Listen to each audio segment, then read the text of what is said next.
Optics के बारे में बात हुई थी। ऑप्टिक्स क्या होती है? ऑप्टिक्स जिसकी वो ब्रांच है जिसमें हम लोग लाइट और उसके बिहेवियर के बारे में स्टडी करते हैं। हमने कहा था कि ऑप्टिक्स को दो पार्ट में फर्दर डिवाइड किया गया है। The first one part is ray optics. Ray optics में हम पूरे यूनिट में यही मानते रहेंगे कि light travel in straight line, और इसी से रिलेटेड जो भी फिनोमिना है उनको हम स्टडी करेंगे। बेसिकली दो फिनोमिना में हमें इसमें स्टडी करनी है, that is reflection and refraction. Reflection refraction इन्हीं से रिलेटेड बातें हमारे इस चैप्टर में होंगी और इससे आगे कुछ नहीं होगा। दूसरा जो हमारे पास इसका अदर पार्ट है वो है वेव ऑप्टिक्स। और वेव ऑप्टिक्स में हम ये मानते हैं कि वेव फॉर्म में ट्रैवल करती है लाइट। मतलब लाइट का जो प्रोपेगेशन है वो दोनों तरह का है, लाइट रे फॉर्म में भी चलती है और लाइट वेव फॉर्म में भी चलती है। It is experimentally proven, so we can say that light has dual nature. Light का डुअल नेचर एग्जिस्टेंस में भी है कि लाइट पार्टिकल भी होती है, लाइट वेव भी होती है, वो हम चैप्टर नंबर 11 पढ़ेंगे। यहाँ हम डुअल नेचर से मेरा क्या मतलब है? डुअल नेचर मतलब है कि लाइट रे फॉर्म में भी होती है और लाइट वेव फॉर्म में भी होती है। दोनों ही चीज़ें हमें इसमें यहाँ पे स्टडी करनी है। लाइट का जो प्रोपेगेशन है वो रे फॉर्म में भी होता है और वेव फॉर्म में भी होता है। अब वेव फॉर्म में होता है ये कैसे मालूम पड़ा? रे फॉर्म के तो हमारे पास एक्सपेरिमेंटली हमारे पास ऐसे एग्जाम्पल मौजूद हैं। रिफ्लेक्शन ऑफ लाइट है, रिफ्लेक्शन ऑफ लाइट है, न्यूटन्स लॉ है, एक न्यूटन लॉ नहीं मतलब न्यूटन का एक्सपेरिमेंट है, एक बहुत पुराना है।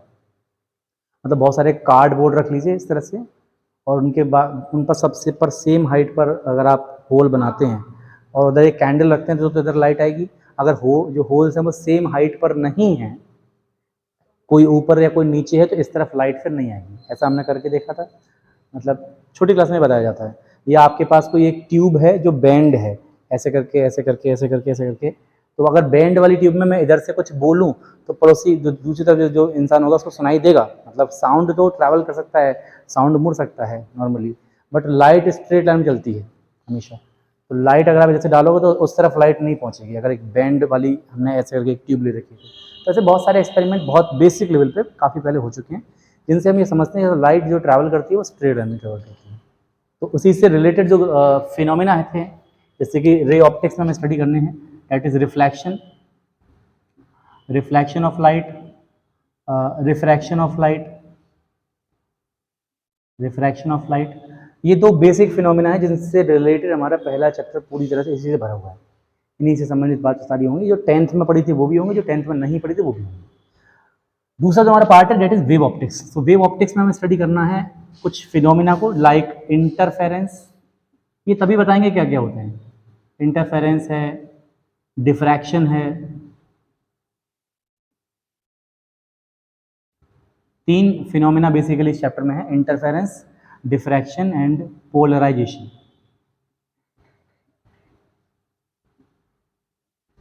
इनके बारे में पढ़ेंगे। ये आपके लिए पूरी तरह से नए फिनोमिना होंगे, इनके बारे में आपने कुछ भी नहीं पढ़ा होगा। मतलब वेव ऑप्टिक्स जो चैप्टर आपके लिए पूरा नया चैप्टर है, लेकिन रे ऑप्टिक्स जो चैप्टर है ये आपके लिए नया नहीं है। इसके बारे में बहुत सी बातें आप पहले से जानते हैं, और कुछ बातें जो आपने नहीं जानी हैं उसके बारे में इस चैप्टर में चर्चा करेंगे। ठीक है। इसके अलावा एक सवाल बेसिकली जो आता है, that is what is light. Anyone tell me what is light. 10th class के लेवल पे आंसर दीजिए, कोई दिक्कत वाली बात नहीं। क्या है लाइट? लाइट क्या है? बेसिकली लाइट है एक सोर्स ऑफ एनर्जी जिसकी हेल्प से हमें चीज़ें दिखाई देती हैं। तो बहुत आसान सा जवाब इसका होना चाहिए, light basically a kind of energy which help us to see objects, which help us to see this universe, which provides us a sensation of sight. तमाम तरह के इसके शब्दों का हम इस्तेमाल कर सकते हैं, बहुत सी बातें हम जानते हैं। बुक में तो तमाम चीज़ें दे रखी होती हैं, like luminous object, non luminous object, सभी आप जानते हैं। हमें इन सब के बारे में नहीं जाना, ये सब 10th क्लास की और उससे पहले की पुरानी बातें हैं। So we are coming on our proper first topic, that is reflection. Reflection of light. Our very first topic of this chapter, reflection of light.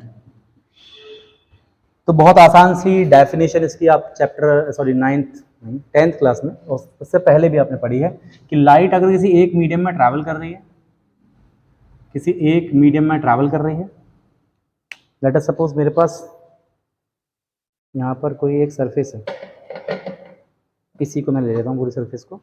ये एक सरफेस है, इस तरह से लाइट यहाँ पर आई, इस तरह से आई, इसके ऊपर अलग मीडियम है, इसके नीचे अलग मीडियम है। तो लाइट जिस मीडियम से आई है इससे टकराएगी और टकराकर उसी मीडियम में वापस चली जाएगी ना, इसको क्रॉस नहीं करेगी।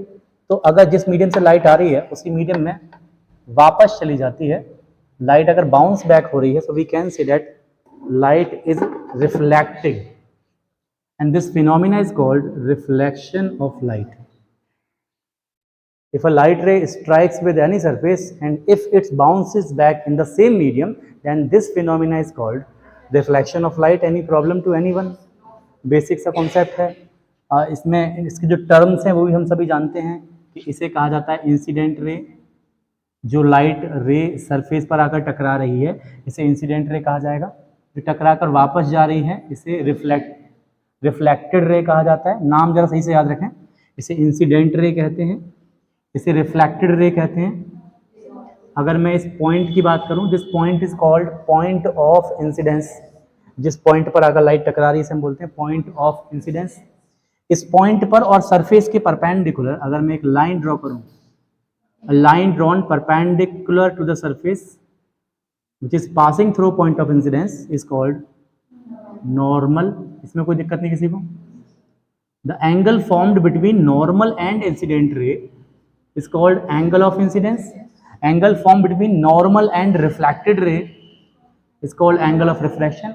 ध्यान देने वाली बात ये होती है हमेशा, कई बार सवाल अटका देता है, घुमा देता है ना, कि सरफेस के साथ जो एंगल बनता है इंसिडेंट रे का ये नहीं है एंगल ऑफ इंसिडेंस।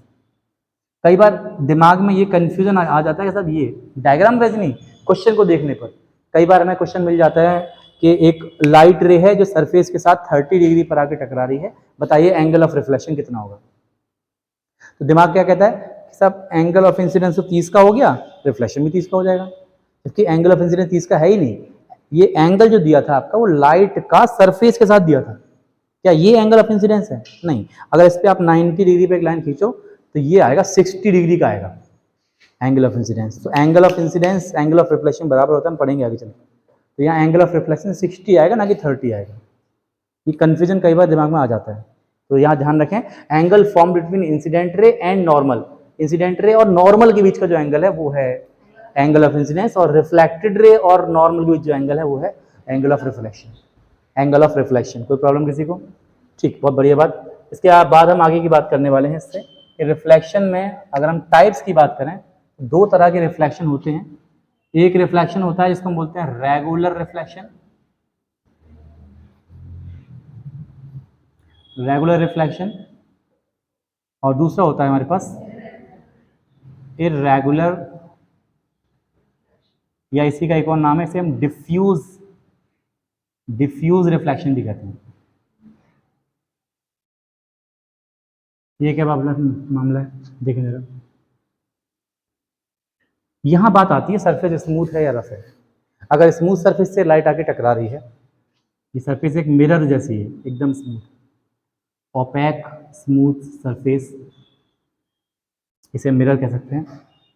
यहां पर अगर एक बीम ऑफ लाइट आके टकराए, एक पैरेलल बीम ऑफ लाइट आके टकराए, इसमें सारी इंसिडेंट रे एक दूसरे के पैरेलल है, तो जब ये बीम ऑफ लाइट आगे बढ़ेगा, इससे टकराएगा, टकराने पर ये वापस मुड़ेगा, रिफ्लेक्ट बैक होगा। ऐसे में अगर इसका रिफ्लेक्शन वाली जो लाइट रे हैं ये भी अगर पैरेलल है एक दूसरे के, तो इस रिफ्लेक्शन को कहा जाता है रेगुलर रिफ्लेक्शन। और बेसिकली इसका इस्तेमाल होता है इमेज फॉर्मेशन में। हम शीशे वगैरह में जहाँ पे अपनी इमेज देखते हैं वो एक रेगुलर रिफ्लेक्शन वाला है एग्जाम्पल। मतलब अगर पैरेलल लाइट आई थी और पैरेलली वापस जा रही हैं, एक ही पैटर्न प्रॉपर जा रही हैं, इसे कहा जाएगा रेगुलर रिफ्लेक्शन, और this is used in image formation. Basically plane mirror में जो इमेज फॉर्मेशन होता है वो रेगुलर रिफ्लेक्शन का ही एग्जाम्पल है। कोई प्रॉब्लम नहीं किसी को इसमें। वहीं अगर ये सरफेस इर्रेगुलर हो, अनइवन रफ सरफेस है, तो ऐसे में मैं इस पर अगर एक बीम ऑफ लाइट डालूंगा जो कि एक दूसरे के पैरेलल होगा, तो ये जो बीम ऑफ लाइट है ना, ये एक जैसी डायरेक्शन में नहीं जाकर ये इधर क्या मान के चलिए, ये इधर जाएगा, ये इधर जाएगा, ये इधर जाएगा।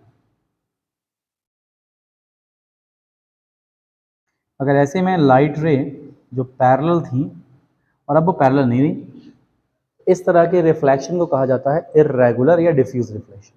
According to you which reflection is more important? Regular reflection जो लोग बोल रहे हैं, एक बार हैंड अप करें। कितने बच्चे इस बात के पक्ष में हैं कि हाँ regular reflection is more important than irregular reflection? Which reflection is more important? सबने बता दिया sir. The answer is irregular reflection. irregular important irregular reflection is more important than regular reflection. The reason is कि अगर irregular reflection नहीं होता तो ये जो लाइट है ना स्कैटर नहीं होती, पूरे में ना बिखरती, स्प्रेड नहीं होती। जैसे ये दीवार वगैरह पर आप नॉर्मली कहीं पर एक बल्ब जला रहे हैं तो बल्ब जलाने पर पूरे कमरे में रोशनी हो पाती है। उसका रीज़न ये है, चाहे अंडर द टेबल आप देखें, चाहे बिहाइंड द पोल या बिहाइंड द पिलर आप चेक करें, कहीं भी कमरे में बल्ब यहाँ जल रहा है लेकिन पिलर के पीछे भी रोशनी होती है। क्या रीज़न है उसका? रीज़न है इर्रेगुलर रिफ्लेक्शन, जो कि दीवारों से, फर्श से, आसपास जितनी भी इर्रेगुलर सरफेस हैं जो स्मूथ नहीं है, उन सबसे टकराकर लाइट हर डायरेक्शन में फैल रही है। जैसे अगर मान के चलो इर्रेगुलर रिफ्लेक्शन नहीं होता तो अगर सूरज से धूप आ रही है तो धूप जिस जगह पर होती केवल वहीं लाइट होती है। आपके कमरे में, बरामदे में जहाँ बल्ब नहीं जल रहा है वहाँ पर लाइट नहीं होती। ये बात आपको समझ में आ रही है सभी को? जरा जानते हैं लॉज ऑफ रिफ्लेक्शन क्या है? लॉज ऑफ रिफ्लेक्शन सब जानते हो, बताइए जरा। गुनी चौधरी बताइए। रिफ्लेक्शन बराबर होते हैं, ठीक है, ओके। और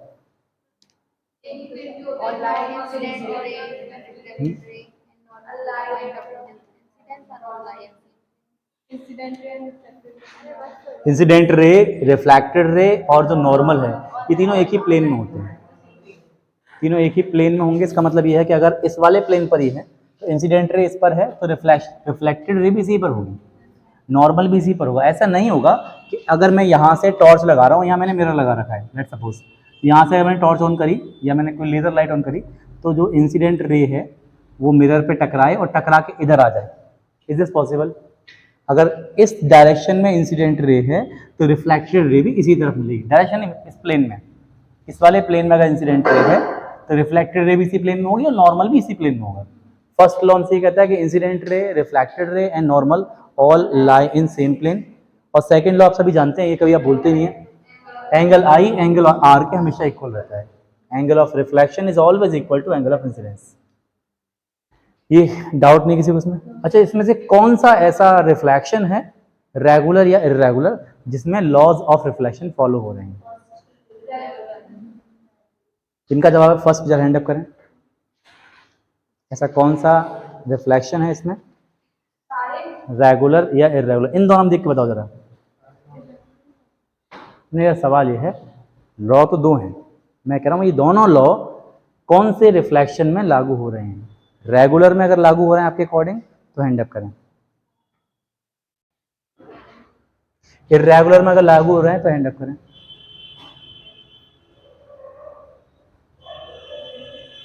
मतलब कुछ लोगों को पता ही नहीं जवाब। आंसर ये है दोनों में लागू हो रहे हैं। लॉज ऑफ रिफ्लेक्शन जो होते हैं वो बीम ऑफ लाइट के लिए नहीं होते, वो रे ऑफ लाइट के लिए होते हैं। तो आप सिंगल रे पे चेक करो जरा, इसमें तो डाउट है नहीं, इसमें तो क्लियर है। इसमें देखो जरा, जैसे अगर मैं बात कर रहा हूँ यहाँ पर इस वाली रे के लिए, तो इस वाली रे के लिए मेरा नॉर्मल अगर इस तरफ है, ये सरफेस मान के चलो थोड़ी सी, इसका नॉर्मल अगर इस तरफ है तो angle of incidence angle of reflection के बराबर है। इसका नॉर्मल सरफेस ऐसे करके इसका नॉर्मल इस तरफ है, angle of incidence angle of reflection के बराबर है। यहाँ सरफेस इस तरह से, इसका नॉर्मल मान लीजिए इधर है, ये सरफेस ऐसे आ रही है, इसका नॉर्मल इधर है। पहले वाले केस में क्या सबके नॉर्मल पैरेलल थे, इस वजह से रे भी पैरेलल हुई थी। यहाँ पर सबके नॉर्मल ही पैरेलल नहीं है। अलग अलग रे के लिए देखा जाए तो अलग अलग रे के लिए angle of incidence angle of reflection के बराबर आ रहा है। भाई लॉ है, नेचर में लॉ कभी बदलती थोड़ी है, बेसिकली लॉ है, कोई नॉर्मल रूल नहीं है। लॉ का मतलब ये कि हर जगह फॉलो होगा। तो चाहे रेगुलर रिफ्लेक्शन हो चाहे इरेगुलर रिफ्लेक्शन हो, दोनों में ही लॉज ऑफ रिफ्लेक्शन फॉलो होते हैं। ठीक है, आगे बढ़ें इससे। लॉज ऑफ रिफ्लेक्शन के बाद जो हमारे पास बात आती है वो है मिरर क्या होता है। क्या है मिरर? मिरर सिंपली एक ओपेक स्मूथ सरफेस है जिसका इस्तेमाल होता है इमेज फॉर्मेशन के लिए। कैसे बनता है? सिंपल एक कोई कांच की एक पट्टी ले लीजिए आप, ग्लास स्लैब, उसके पीछे एक कोई बेस्ट रिफ्लेक्टर मटेरियल लगा दीजिए, कोई अच्छा रिफ्लेक्टर मटेरियल, जिसमें सबसे अच्छा होता है सिल्वर फॉइल। सिल्वर की जो फॉइल होती है, चांदी की जो फॉइल होती है, अच्छे जो मिरर होते हैं वही लगी होती है, बहुत बारीक सी लेयर होती है, बहुत पतली सी बारीक सी लेयर, एक फॉइल। अब जैसे वो देखते हैं ना बहुत सारे मिठाइयों पे लगी होती है ना, एक उस पर फॉइल लगा देते हैं, बहुत बारीक फॉइल। सिल्वर, क्योंकि silver is the best reflector, light को रिफ्लेक्ट करने का सबसे अच्छा जो हमारे पास ऑप्शन है वो सिल्वर है। इसके अलावा और भी होते हैं। तो सिल्वर की एक लेयर आपने अगर लगा दी या कोई भी रिफ्लेक्टर लेयर लगा दी और पीछे से आपने सब पे पेंट कर दिया ताकि वो प्रॉपर टिक सके वहाँ पर, बन गया मिरर। 3 चीज़ें चाहिए, कौन कौन सी? आधा चम्मच ग्लास,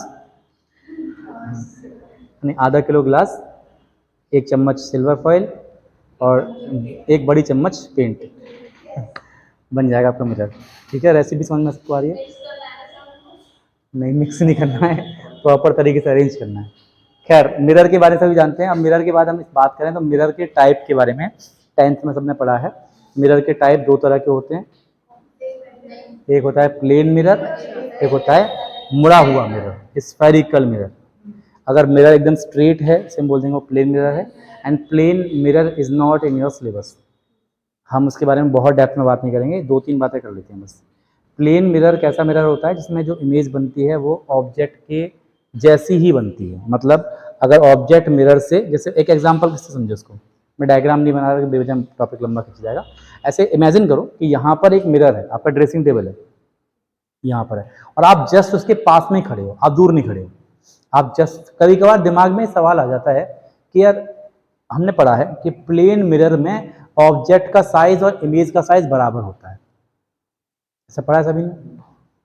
अब मान के चलो आप मिरर रखा है वहां पर, उधर ड्रेसिंग टेबल आपका जो मिरर है वो वहां पर है, और आप यहाँ खड़े हो और यहाँ पर आपने इस बॉटल को देखा, अब ये बॉटल इतनी बड़ी है, क्या इतनी ही बड़ी बॉटल दिखाई देगी आपको मिरर के अंदर?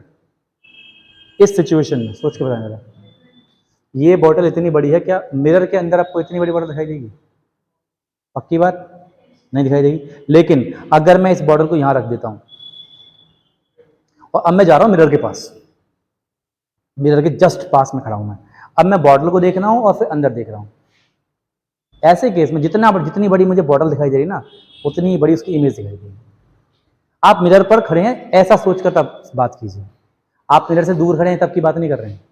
मतलब जिस समय आप मिरर के पास खड़े हैं उस समय सोचिए कि जितनी डिस्टेंस पर बॉटल आपसे रखी है उतनी ही डिस्टेंस पर मिरर में अंदर बॉटल की इमेज बन रही होगी। इमेज बनेगी at same distance of same size, और एक फर्क होगा खाली, बस लिटरली इन्वर्टेड इमेज बनती है। मतलब इस पर अगर कुछ लिखा हुआ है तो मिरर में आपको उसका उल्टा दिखाई देगा। तो ये बेसिक बात आप सबको याद रहेंगी। मिरर में यानी प्लेन मिरर में जो इमेज बनती है वो, ये क्योंकि सिलेबस में नहीं इसलिए मैं इसमें डेप्थ में नहीं जा रहा, जस्ट ऐसे समझा रहा ना एग्जाम्पल से। अगर आपको समझ में आ रहा है तो अच्छी बात है, अन्यथा छोड़ दीजिए, कोई दिक्कत वाली बात नहीं, ये सिलेबस का हिस्सा नहीं है। प्लेन मिरर में जो इमेज फॉर्म होती है वो हमेशा सेम डिस्टेंस पर, जितनी डिस्टेंस पर ऑब्जेक्ट रखा होता है उतनी डिस्टेंस पे इमेज बनती है। एक आपको इसका उदाहरण दूं, आप में से कभी कोई आई टेस्ट कराने गया है? जिनके आंखों में आई टेस्ट कराने नॉर्मल, जैसे कभी कोई कैंप लगा हो। अच्छा, आई टेस्ट कराने में सबसे पहले जो होता है हमारे पास एक प्रोसेस होता है, इसमें लगभग 6 मीटर डिस्टेंस पे एक बोर्ड को रखते हैं जिसमें बहुत सारे लेटर्स बने होते हैं। कहते हैं क्या लिखा हुआ है बताओ, या ऐसे सी से बने होंगे, कहेंगे सी का मुंह किधर खुला है, लेफ्ट में खुला है कि राइट में खुला है। मतलब एक तरह से एक नॉर्मल टेस्टिंग करते हैं। वो जो डिस्टेंस होनी चाहिए वो होती है 6 मीटर, लेकिन 6 मीटर लंबी दुकान होती नहीं लोगों की। नॉर्मली जो ऑप्टिकल शॉप वाले होते हैं, छोटी सी कोई दुकान ले लेते हैं, उसमें अपना चश्मे वश्मे लगा के बैठ जाते हैं, जैसा भी हमारी ऑप्टिकल शॉप बन गई। तो ऐसे में बहुत बड़ी शॉप ना होने पर वो एक जुगाड़ लगाते हैं। क्या लगाते हैं जुगाड़? देखो, जैसे मान के चलो इतनी बड़ी शॉप है, अब ये डिस्टेंस मान के चलो खाली 3 मीटर, ये 3 मीटर है, अब हमें चाहिए 6 मीटर। तो जहां हमने इसको बिठाया पेशेंट को वहां बिठा दिया, उसी के सिर के पीछे यहीं पे दीवार पे लगा दिया वही बोर्ड, और सामने रख दिया एक मिरर। कहानी समझना पूरी। यहाँ पर आप बैठे इस तरह से, जैसे मान के चलो मैं यहाँ बैठ गया, यहाँ बैठ गया, पीछे एक दीवार है, इस दीवार पर ही लगा दिए हमने वो बोर्ड जिस पर हमें पता करना है कि ए लिखा हुआ है, सी लिखा हुआ है, जेड लिखा हुआ है, क्या लिखा हुआ है, जस्ट इसके पीछे लगा दिया। और सामने 3 मीटर पर जो दीवार है उस पर लगा दिया एक मिरर। अब इसको बैठने वाले को ये बताओ वो और जो पीछे बोर्ड लगा है वो कितनी डिस्टेंस पे दिखाई देगा। यहां से यहां तक तो 3 मीटर हो गया, और 3 मीटर इमेज अंदर हो गई तो 6 मीटर हो गया टोटल। तो यही मैं आपको समझाना चाह रहा हूं कि जितनी डिस्टेंस पर ऑब्जेक्ट है मिरर से, उतनी डिस्टेंस पर मिरर में अंदर जाके इमेज बनती है। ठीक है ना। तो प्लेन मिरर के लिए ये बात आपकी समझ को आ रही है ना। ठीक है, इससे बहुत ज्यादा जानने की जरूरत नहीं। एक सवाल और समझ लीजिए प्लेन मिरर से रिलेटेड। एक सवाल कभी कभार आ जाता है, what is the focal length of plane mirror. Answer is infinite. कैसे होगी इसको बाद में समझेंगे। वैसे आप सभी जानते हैं, 10th में पढ़कर आए हैं, अगर उस आधार पर समझ सकें तो ट्राई करें एक बार। प्लेन मिरर की फोकल लेंथ इनफाइनाइट होती है, कैसे समझने का प्रयास करें। सभी ने 10th में पढ़ा होगा कि अगर कोई लाइट रे प्रिंसिपल एक्सिस के पैरेलल आ रही है तो वो रिफ्लेक्शन के बाद फोकस से पास करती है। सभी ने पढ़ा है पक्का। मेरे पास एक कॉनकेव मिरर है, एक कॉनकेव मिरर है। इस कॉनकेव मिरर का ये प्रिंसिपल एक्सिस है। मैं इस प्रिंसिपल एक्सिस पर एक पैरेलल लाइट रे डाल रहा हूं, तो ये लाइट रे इस मिरर से टकरा के कन्वर्ज होगी और फोकस से क्रॉस करेगी। ठीक है। अगर ये प्लेन मिरर, ये कॉनकेव मिरर नहीं होता, इसी को सीधा कर दो, ये होता प्लेन मिरर। ठीक है। अब इस प्लेन मिरर की इस वाले पॉइंट से मैंने पास कराई प्रिंसिपल एक्सिस, ये हो गई प्रिंसिपल एक्सिस। इधर कॉनकेव नहीं है, इधर प्लेन मिरर है। ठीक है, दिख रहा है सबको।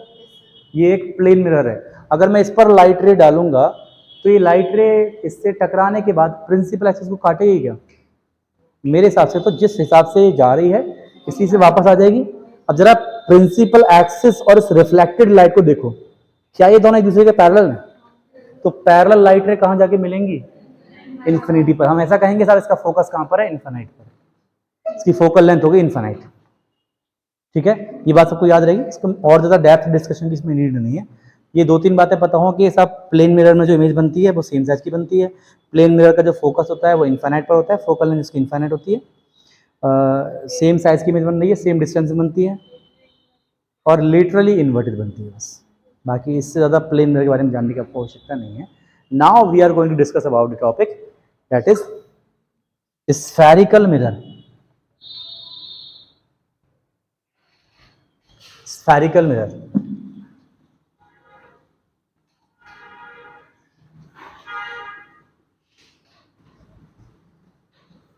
यहाँ तक प्लेन मिरर तक बातें अगर आपको समझ में आ गई अच्छी बात है, नहीं तो बहुत ज़्यादा लोड देने की नीड नहीं है। ठीक है। So we are going to discuss about the topic spherical mirror. Spherical mirror देखें जरा। हमारे पास पहले एक प्लेन मिरर था। प्लेन मिरर बनाना आपको बता ही दिया कैसे बनता है। एक ग्लास ले लीजिए, रिफ्लेक्टर मटेरियल लगा दीजिए, पॉलिश कर दीजिए इसको बस, तो बन जाएगा प्लेन मिरर। वहीं अगर प्लेन मिरर ना हो, वो मिरर हल्का सा कर्व्ड हो, स्फेरिकल मिरर को कर्व्ड मिरर भी कहा जाता है। ये भी नाम याद रखें, स्फेरिकल मिरर को हम लोग कर्व्ड मिरर भी कह देते हैं बेसिकली। तो कोई कर्व में अगर हमारे पास प्लेन है, प्लेन नहीं है, मिरर है हल्का सा कर्व में। कर्व का मतलब ऐसा नहीं कि मतलब सीधी पट्टी थी और उसको मोड़ दिया, ऐसा ही बात नहीं कर रहा हूँ मैं। मतलब पूरा देखने से, सामने से देखने से पूरा पूरा गोल गोल से मालूम पड़े, मतलब इस तरह से हो, कुछ हल्का सा ऐसे करके। ये थोड़ा सा प्रयास कर रहा हूँ, आपको शायद हो सकता है अलग तरह का नजर आए।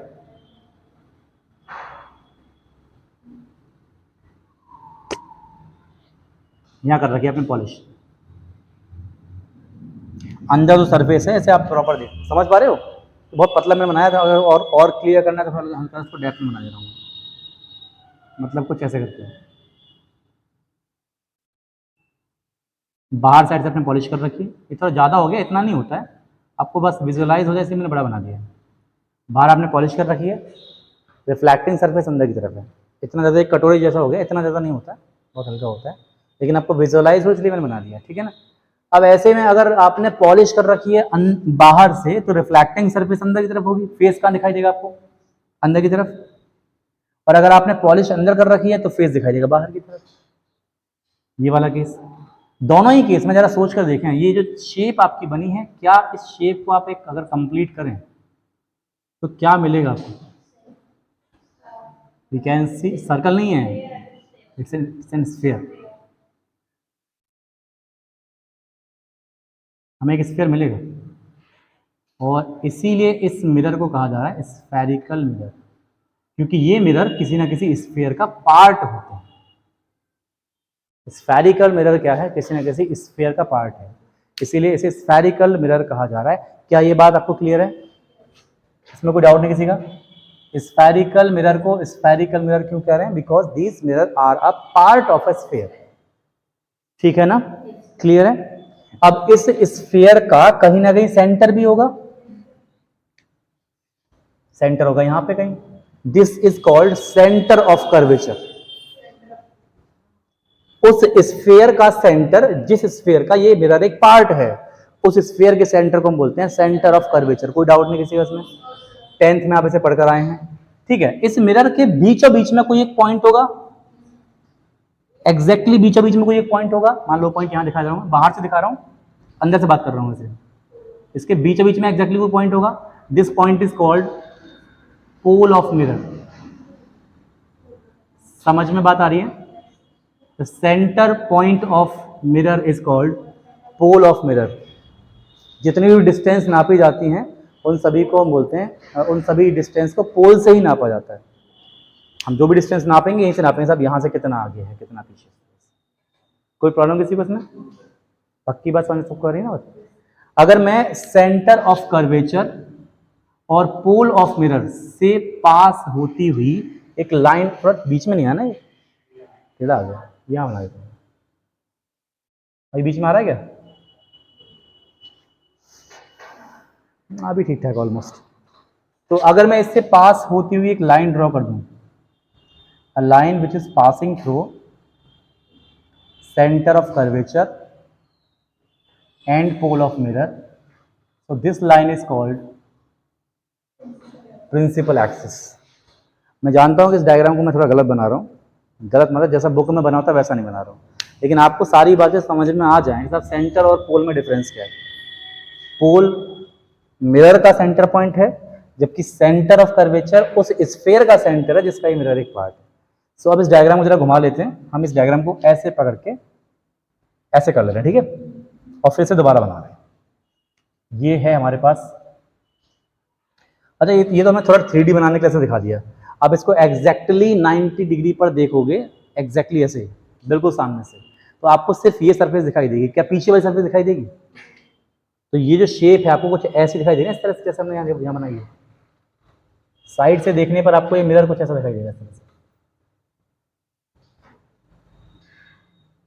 ऐसे करके। इसीलिए इस मिरर को हम बोलते हैं कि साहब ये जो मिरर हमारा है ये एक स्फेरिकल मिरर है। अब जरा देखें, इस स्फेरिकल मिरर में दो चांस थे, जैसे हमने कहा कि अगर बाहर से पॉलिश करते तो अंदर रिफ्लेक्टिंग सरफेस आती, और अगर अंदर से पॉलिश करते तो बाहर रिफ्लेक्टिंग सरफेस आती। दो तरह से मिरर बन सकता था, या तो ऐसे करके या फिर ऐसे करके। अंदर की साइड से पॉलिश करते तो रिफ्लेक्टिंग सरफेस बाहर की साइड आती। रिफ्लेक्टिंग सरफेस अगर एक अंदर की तरफ गड्ढे में है, केव टाइप में है, केव टाइप में अंदर गड्ढे की तरफ है, जिसको हम बोलेंगे ये है कॉनकेव मिरर। सभी 10th क्लास में पढ़कर आए, इसलिए बहुत ज़्यादा डेप्थ में जा रहे। और अगर रिफ्लेक्टिंग सरफेस उभरी हुई है बाहर, जैसे ना वैक्स कराने पे स्किन उभर के बाहर आ जाती है, अगर उभरी हुई सरफेस है इसे हम बोल देंगे कॉन्वेक्स मिरर। बाहर से देखोगे उभरी हुई सरफेस है ना वो कॉन्वेक्स, अंदर से कुछ सरफेस देख रहे हैं तो कॉनकेव है। आप इसे स्पून के एग्जांपल से कई बार समझ चुके हैं। स्पून वाला एग्जांपल सबने देखा होगा, सभी समझा कई बार। ये सबसे बहुत ज़्यादा घिसा पिटा एग्जाम्पल है, हर बार इसको चिपकाया जाता है कॉन्वेक्स कॉनकेव समझाने के नाम पर। इसको बताने की आवश्यकता सब नहीं है ना। चम्मच वाला साहब, चम्मच में ये जो सरफेस है ये कॉनकेव हो गई, ये जो सरफेस है वो कॉन्वेक्स हो गई। तो चम्मच वाला एग्जाम्पल नहीं बताया कि बार बार आप इसको समझो तो कोई फायदा नहीं। मेरे ख्याल से समझ में अगर आपको आ गया तो अच्छी बात, अदरवाइज हमारे पास पुराना एग्जांपल था स्पून वाला। ये चम्मच में आप देख रहे हो अंदर से ये सरफेस कैसी है, केव में है।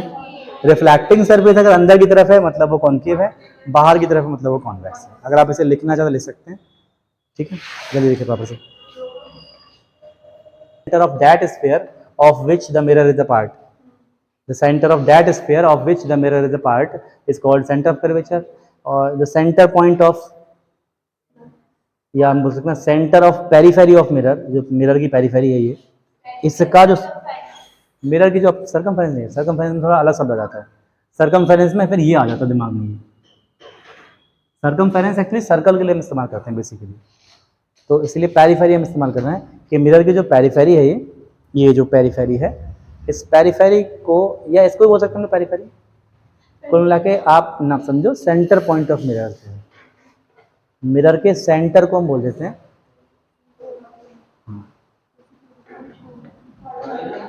चलिए जैसे नाउ ये सारी बातें सभी को आती हैं पहले से, इसमें कोई डाउट नहीं किसी का, ठीक है।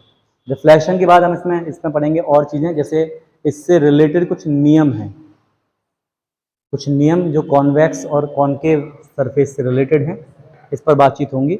ये नियम आपको आने चाहिए। उसके बाद फिर हम पढ़ेंगे इमेज फॉर्मेशन।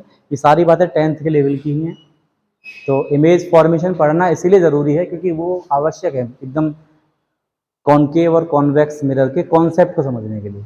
भले उसका नाम में दिया नहीं कि सब सिलेबस में है या नहीं है, ये अलग बात है, बट फिर भी आपको पढ़ना है। सारी बातें 10th के लेवल की हैं, इसलिए हम बहुत रैपिड ही चलेंगे। यहाँ तक सभी को क्लियर है? ठीक है, आगे बढ़ते हैं हम लोग। कुछ चीज़ें अगर छूट भी रही होंगी बीच में तो वो ज़्यादा इंपॉर्टेंट नहीं है और 10th के लेवल की हैं, इसलिए हम सभी को पता भी है। डस्टर कहाँ पर, इसी भी बता दें जरा, इसे हटा दें यहाँ से, ठीक।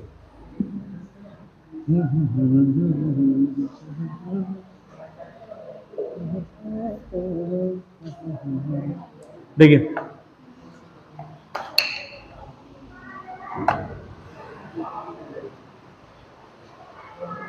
यहां से हम स्टडी करने जा रहे हैं rules for image formation, image formation के कुछ नियम।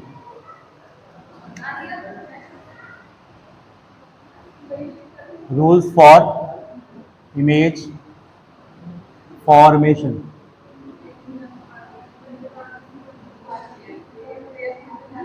देखिए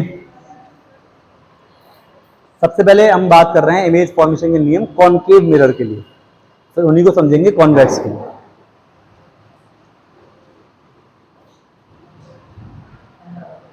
पहले बात कर रहा हूं मैं कॉनकेव के लिए।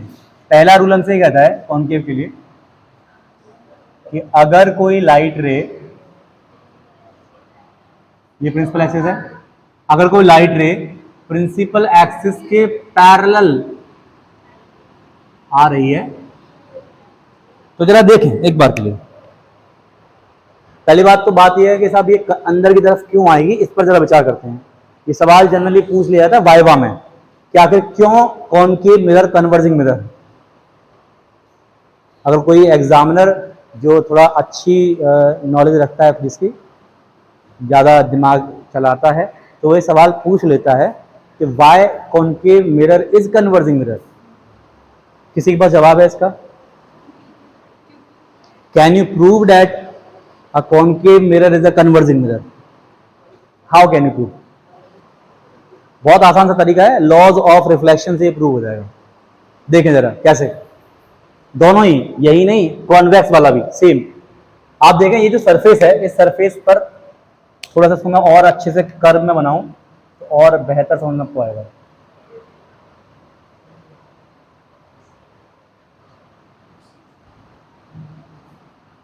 एज यू कैन सी ये जो सरफेस है ये मुड़ी हुई है, तो क्या आप इस सरफेस पर एक नॉर्मल ड्रॉ कर सकते हैं? नॉर्मल होता है सरफेस के परपेंडिकुलर, सरफेस है यहाँ पर इस जगह ऐसे करके, तो इसका नॉर्मल किस तरफ होगा? नॉर्मल होगा सरफेस के परपेंडिकुलर, ये आएगा करीब करीब इसका normal.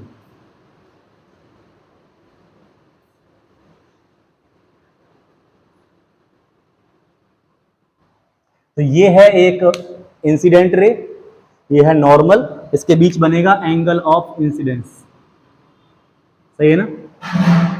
And all of you know that अगर एंगल ऑफ इंसिडेंस हमारे पास इस तरफ दे रखा है, तो रिफ्लेक्शन वाला एंगल किधर मिलेगा, नॉर्मल के अपोजिट साइड में या इसी साइड में मिलेगा, अपोजिट साइड मिलेगा। तो अपोजिट साइड में अगर हम इसको बनाया और इसके बराबर ही मिलेगा, तो ये लाइट रे कुछ इस तरह से तो आएगी, और जिस पॉइंट पे कट करेगी that point is called focus. हमने यहाँ पे ये प्रूफ भी कर दिया कि साहब कॉनकेव मिरर जो होता है वो लाइट रे को कन्वर्ट करता है, मतलब कॉनकेव मिरर एक कन्वर्जिंग मिरर है। और रूल भी पढ़ लिया पहला कि लाइट रे अगर प्रिंसिपल एक्सिस के पैरेलल आ रही है तो वो रिफ्लेक्शन के बाद फोकस से पास होती है। कोई प्रॉब्लम किसी को? इसी रूल को अगर मैं डिस्कस करना चाहूँ कॉन्वेक्स मिरर के लिए,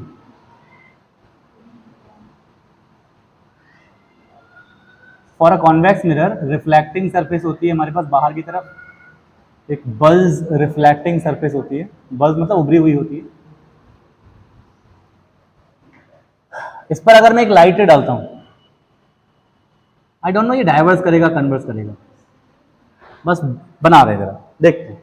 लॉज ऑफ रिफ्लेक्शन के हिसाब से देखेंगे कि डाइवर्स करेगा या कन्वर्स करेगा। इस सरफेस के लिए नॉर्मल बनाइए जरा, ये सरफेस है, इसके लिए नॉर्मल होगा सरफेस के परपेंडिकुलर।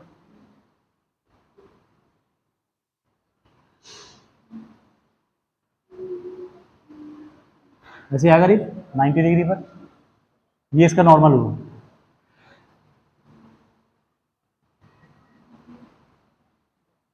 ये इसका नॉर्मल हुआ, ठीक है। तो अगर मैं इस पर इसकी इंसिडेंट रे को देखूं, इंसिडेंट रे और नॉर्मल के बीच में ये बन रहा है एंगल ऑफ इंसिडेंस, तो एंगल ऑफ रिफ्लेक्शन किस तरफ होगा, नॉर्मल की अपोजिट साइड में। तो नॉर्मल की अपोजिट साइड में इसके इक्वल अगर मैं एक लाइट रे पास कराऊं, तो वो जो लाइट रे है वो कुछ ऐसी बनेगी। तो इसने क्या किया, इसने डाइवर्स ही तो किया इसको, लाइट रे ऐसे आ रही है, इसने डाइवर्स कर दिया इसको। तो जो कॉनकेव मिरर है वो कन्वर्जिंग होता है, कॉन्वेक्स मिरर है डाइवर्जिंग होता है। कैसे प्रूव कर सकते हैं, लॉज ऑफ रिफ्लेक्शन से। बहुत आसान तरीका है, अपनी सरफेस की जो शेप है उस शेप की वजह से वो कन्वर्ज या डाइवर्स करता है। प्रूव करने के लिए हम इसमें इस्तेमाल कर सकते हैं लॉज ऑफ रिफ्लेक्शन। एक बात और समझें अभी, ये जो नॉर्मल जिस पॉइंट पे काटता है प्रिंसिपल एक्सिस को, इस पॉइंट को हम सेंटर ऑफ कर्वेचर कहते हैं, ध्यान रखें आगे काम आएगा। नॉर्मल प्रिंसिपल एक्सिस को जिस पॉइंट पे काटता है इसे सेंटर ऑफ कर्वेचर कहा जाता है। यहां भी मैं बनाऊं अगर, तो सेंटर ऑफ कर्वेचर मेरा मिलेगा मुझे यहां पर इस तरह से। बट जैसे हमने यहां रूल पढ़ा, क्या था रूल, लिसन, रूल ये था कि अगर कोई लाइट रे प्रिंसिपल एक्सिस के पैरेलल आ रही है तो वो रिफ्लेक्शन के बाद फोकस से पास करती है, एक्चुअली पास करती है, रियल में पास करती है। वहां ऐसा नहीं हो पा रहा है, कारण क्या है कि वहां जो फोकस है वो अंदर की तरफ है, फोकस है यहां पर। इसका रूल ये कहता है कि अगर कोई लाइट रे प्रिंसिपल एक्सिस के पैरेलल आ रही है तो वो रिफ्लेक्शन के बाद फोकस से आती हुई फील होती है। रियल में एक्चुअली तो कोई लाइट रे यहां से पास नहीं कर रही, एक्चुअली तो यहां पे कोई लाइट रे नहीं है ना, हम लाइट रे तो रियल में यहां से जा रही है, ऐसे आई ऐसे करके चली गई। क्या रूल है कि अगर कोई लाइट रे प्रिंसिपल एक्सिस के पैरेलल आ रही है तो वो रिफ्लेक्शन के बाद, आप सोचो यहाँ पे खड़े होकर देखो, आप अपनी सुंदर सी आंख यहाँ बनाओ, प्यारा सा आपका नेत्र, हाँ क्या सुंदरता है आंखों की।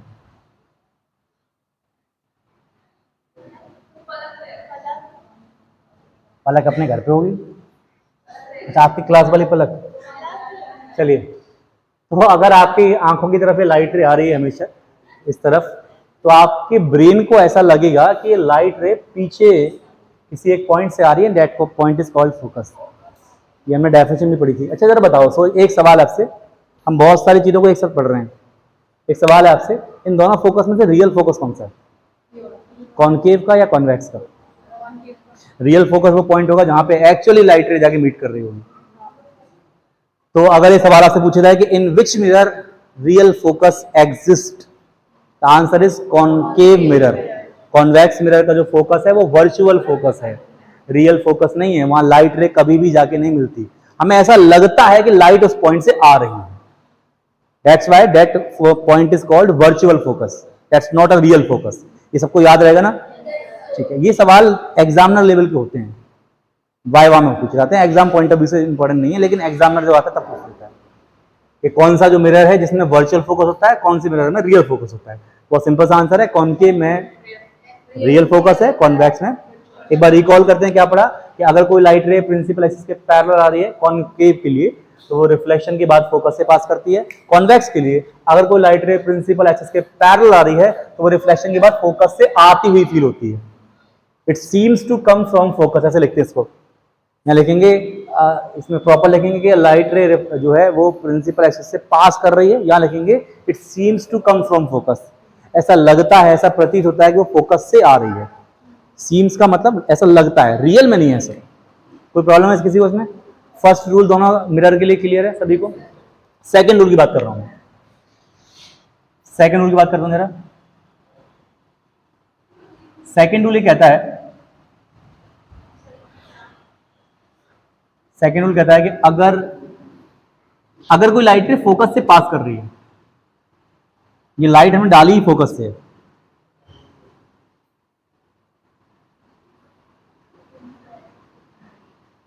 ये लाइट आपने डाली ही फोकस से, अगर कोई लाइट रे फोकस से पास कर रही है तो वो मिरर से टकराने के बाद रिफ्लेक्ट होगी और रिफ्लेक्शन के बाद ये प्रिंसिपल एक्सिस के पैरेलल हो जाएगी।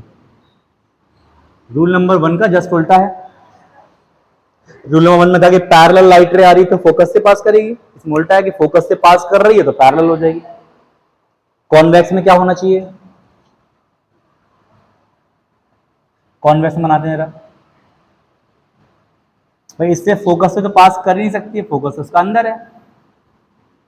जैसे यहां एक्चुअली फोकस से पास कर पा रही थी लाइट रे, क्या इसमें पॉसिबल है? इसका फोकस तो अंदर है, तो फोकस से पास तो नहीं कर सकती, लेकिन हाँ फोकस की तरफ जा सकती है लाइट। मतलब अगर कोई लाइट रे फोकस की डायरेक्शन में जा रही है, ऐसे करके आ रही है कोई लाइट, अगर कोई लाइट रे फोकस की तरफ आ रही है तो ये लाइट रे रिफ्लेक्शन के बाद प्रिंसिपल एक्सिस के पैरेलल हो जाएगी। ये भी रूल नंबर 1 का उल्टा है। समझ में आया सभी को? इस वाले केस में अगर कोई लाइट रे फोकस से पास कर रही है तो रिफ्लेक्शन के बाद पैरेलल हो जाएगी। इसमें अगर कोई लाइट रे फोकस की तरफ आ रही है तो वो रिफ्लेक्शन के बाद पैरेलल हो जाएगी। दोनों हाँ प्रिंसिपल एक्सिस के पैरेलल हो जाएगी। तीसरा जो रूल है वो बहुत ही आसान है और दोनों के लिए सेम है कि अगर कोई लाइट रे सेंटर ऑफ कर्वेचर से पास करती है। अच्छा यहां एक बार देखो एक चीज और, सेंटर ऑफ कर्वेचर भी इसका रियल है, उसका रियल नहीं है, वर्चुअल है। उस पॉइंट से कभी भी लाइट रे रियल में पास नहीं कर सकती है। देखें जरा, तीसरा जो रूल है वो कहता है कि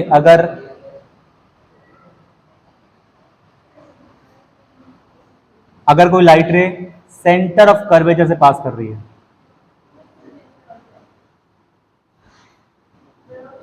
अगर कोई लाइट रे सेंटर ऑफ कर्वेचर से पास कर रही है तो वो रिफ्लेक्शन के बाद उसी पॉइंट से वापस लौट जाएगी। My question is why? क्यों ऐसा क्यों है? ये लॉ थोड़ी है, ये तो रूल है, रूल का तो रीजन होगा ना। अगर कोई लाइट रे सेंटर से पास कर रही है तो वो बिना चेंज अपनी डायरेक्शन करे सीधे उसी पाथ पे वापस लौट जाती है। ऐसा क्यों? ऐसा क्यों बताएंगे कोई भी? कोशिश कीजिए। रिफ्लेक्शन के बाद एंगल ऑफ इंसिडेंस कितना हुआ है बताना। इंसिडेंट रे ऐसे नहीं आ रही, इंसिडेंट रे आ रही ऐसे करके, तो एंगल ऑफ इंसिडेंस 0 हुआ, तो एंगल ऑफ रिफ्लेक्शन कितना होगा?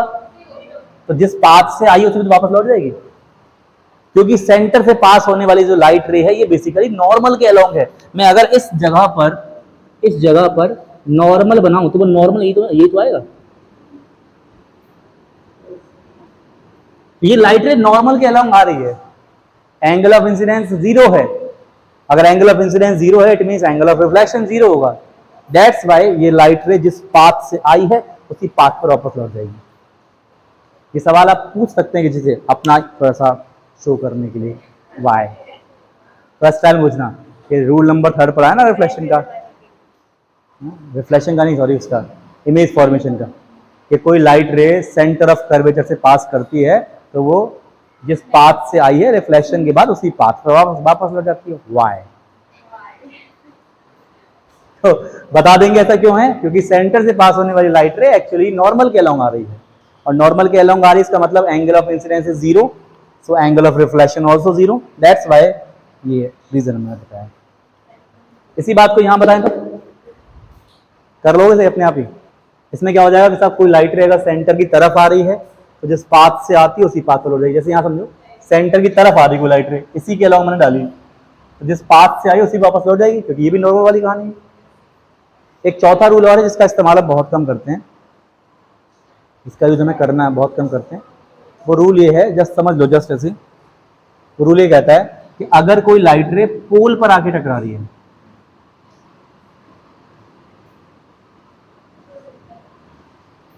किसी लाइट रे ने पोल पर आकर हिट किया है, डायरेक्टली मिरर के पोल पे हिट किया है, तो पोल पर टकराने वाली लाइट रे प्रिंसिपल एक्सिस के साथ जितना एंगल बनाती है, रिफ्लेक्ट होकर जो लाइट रे जाएगी वो भी प्रिंसिपल एक्सिस के साथ उतना ही एंगल बनाएगी।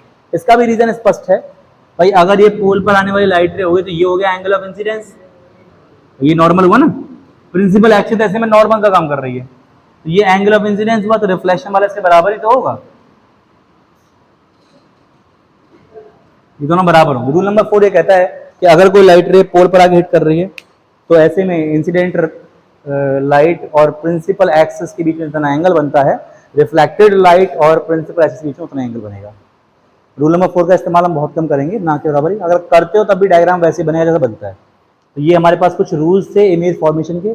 कल हम बात करेंगे कॉन्वेक्स और कॉन्केव से बनने वाले इमेज के बारे में, कि किसमें रियल इमेज बनेगी, साइज क्या होगा, नेचर क्या होगा, इन सब के बारे में बात होगी हमारी। आज की बात यहाँ पे खत्म हो रही है।